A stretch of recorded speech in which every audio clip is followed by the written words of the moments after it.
S'il y a vraiment une chose que la danse m'aura apporté, c'est au-delà du mouvement, du geste, de l'attitude, de l'expression, voilà.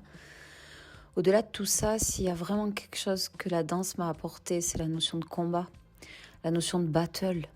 Une fois que tu as fait un battle, une fois que tu es rentré dans un processus de battle et de compétition comme ça, tu arrives à analyser un petit peu la vie à chaque fois de la même façon. C'est-à-dire que peu importe l'adversaire, tu ne peux compter que sur toi parce que tu ne sais jamais ce que l'autre va te sortir au dernier moment. Et du coup, aborder la vie comme ça, c'est aussi apprendre à s'adapter aux choses, mais préparer ses cartes.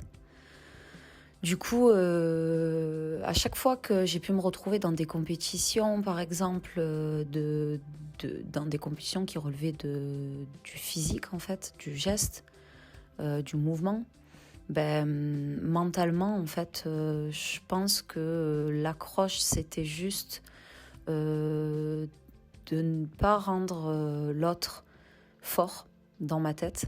C'est-à-dire de ne pas faire attention aux compétences de l'autre, mais par contre d'être toujours moi, dans une optique de dépassement à l'intérieur de moi, et sur le moment de bien se concentrer sur justement le fait de gagner en tout et pour tout, sans forcément faire attention à ce que l'on a en face. C'est le meilleur moyen de terrasser ses peurs dans l'adversité.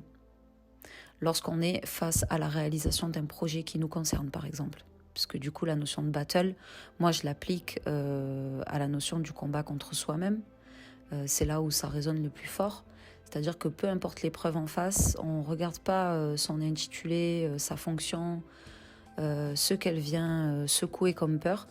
On regarde plutôt notre capacité à réussir, notre volonté de réussir.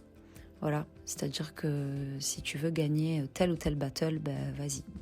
Et si tu rates, si t'échoues, ça arrive, hein, recommence. C'est-à-dire retourne t'entraîner et recommence. Et en fait, la vie, c'est vraiment ça.